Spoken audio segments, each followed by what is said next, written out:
এই দাঁড়া, চল এই বাসে যাই। চল।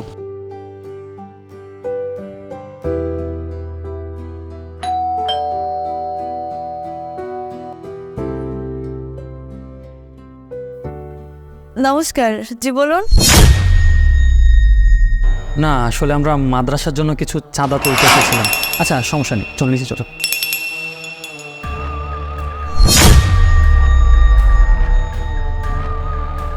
কে এসেছে বৌমা? বাবা ওই যে মাদ্রাসা থেকে চাঁদা ওঠানোর জন্য তো বাবা এসো না, ভেতরে এসো। না না আঙ্কেল, অসুবিধা নেই, আমরা মাদ্রাসার জন্য এসেছিলাম তো, আমরা অন্য ফ্লাইটে যাচ্ছি। আরে কোনো সমস্যা নেই, তোমরা এসো, ভেতরে এসো। আরে এসো এসো।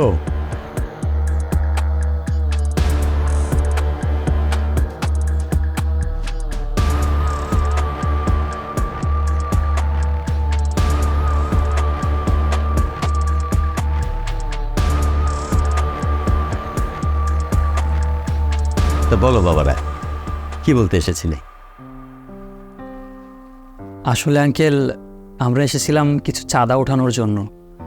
নিচে একটা মাদ্রাসা নির্মাণ হয়েছে তো, আর একটা মসজিদেরও কাজ চলছে। তো আমরা চাচ্ছিলাম যে কিছু টাকা উঠিয়ে মাদ্রাসায় যে গরিব ছেলে মেয়ে থাকে তাদের পড়াশোনার খরচ এবং তাদের খাওয়ার জন্য কিছু টাকা উঠাতে চাচ্ছিলাম। আর আগামী 22 তারিখে আমরা একটা প্ল্যান করেছিলাম, সেটা হচ্ছে যে অনেক গরিব দুস্থ লোকজন থাকে না, তাদেরকে খাওয়াবো। ওই বলতে পারেন কাঙালি ভোজ আর কি। এই জন্যই আমরা চাঁদাটা তুলছি। তা এটা তো বেশ ভালো কাজ, মহৎ উদ্যোগ। রত্না, এদেরকে জল খাওয়াও। জি বাবা।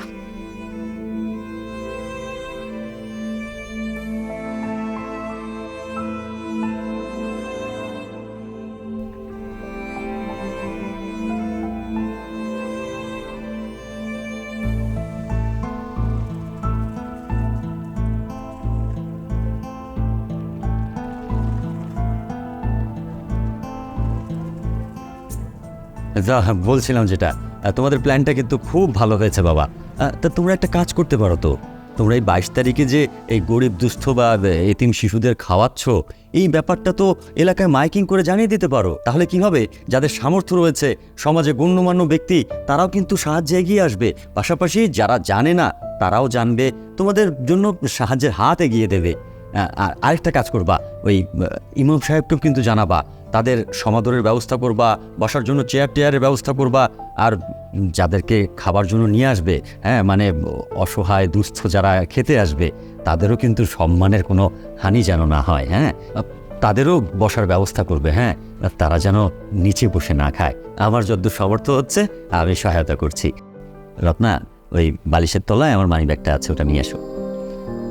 যাচ্ছি।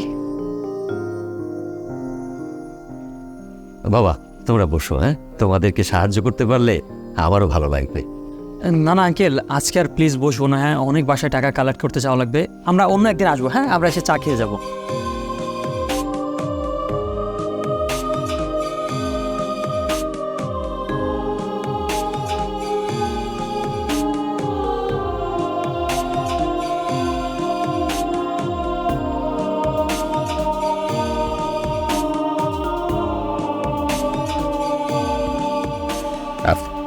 এগুলো রাখো বাবা। আঙ্কেল, এতগুলো টাকা কেন দিচ্ছেন? এতগুলো টাকা লাগবে না, আপনি শুধু চাঁদা হিসাবে যতটুকু অতটুকু দেন।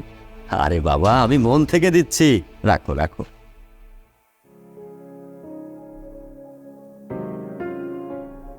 আঙ্কেল, 22 তারিখে যে আমরা আয়োজনটা করেছি, ওইটাতে কিন্তু অবশ্যই আপনাকে আসতে হবে। আচ্ছা, আমি চেষ্টা করব।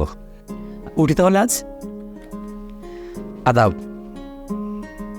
ওয়ালাইকুম আসসালাম।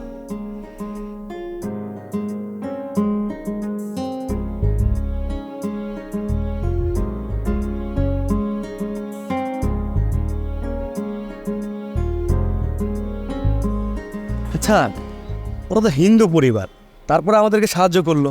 আমরা কিন্তু মুসলিম। তা কতগুলো টাকা দিল আমাদের প্রোগ্রামের জন্য। আমার মনে হয় কি ওদের কোনো ষড়যন্ত্র আছে।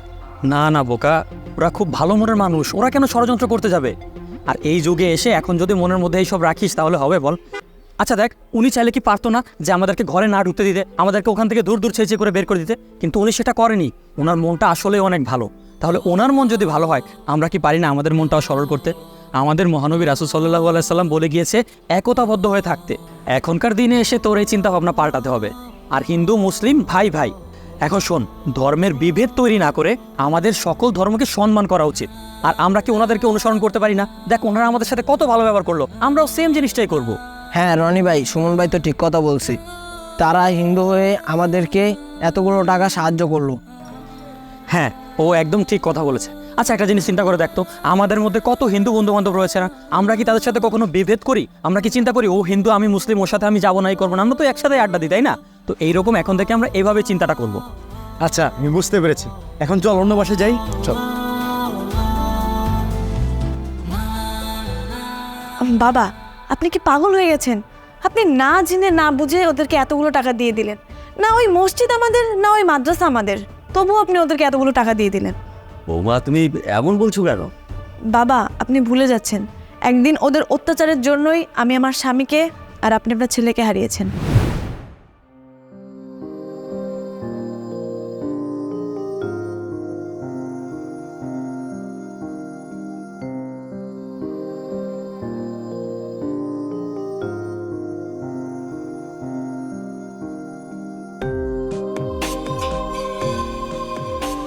বাবা, ওই ফেসবুকে কি একটা গুজবকে কেন্দ্র করে ঝামেলা ঝগড়া হচ্ছে। আজকে কাজে না গেলে হয় না? আরে বাবা, তুমি আমাকে নিয়ে চিন্তা করো না। আর আমি তো এই ঝামেলায় যাব না, তাই না? তো আমার কোনো সমস্যা হবে না। আচ্ছা ঠিক আছে, নিজের খেয়াল রাখিস। ঠিক আছে, আমি তাহলে আসি।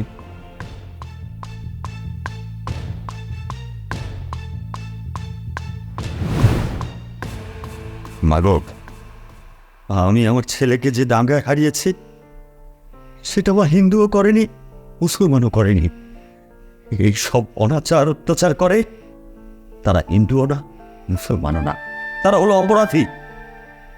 আর আমি আজ যেটা করলাম সেটা হচ্ছে মানব সেবায় দান। দান কখনো জাত ধর্ম দেখে করতে হয় না, দান করতে হয় মানুষের জন্য। আমরা সৃষ্টির সেরা জীব, আমরা যদি মানুষের উপকার না করি তাহলে কে করবে? আর তাছাড়া আমাদের ধর্মেই তো স্বামী বিবেকানন্দ বলেছেন, জীবে প্রেম করে যেই জন সেই জন সেবিছে ঈশ্বর।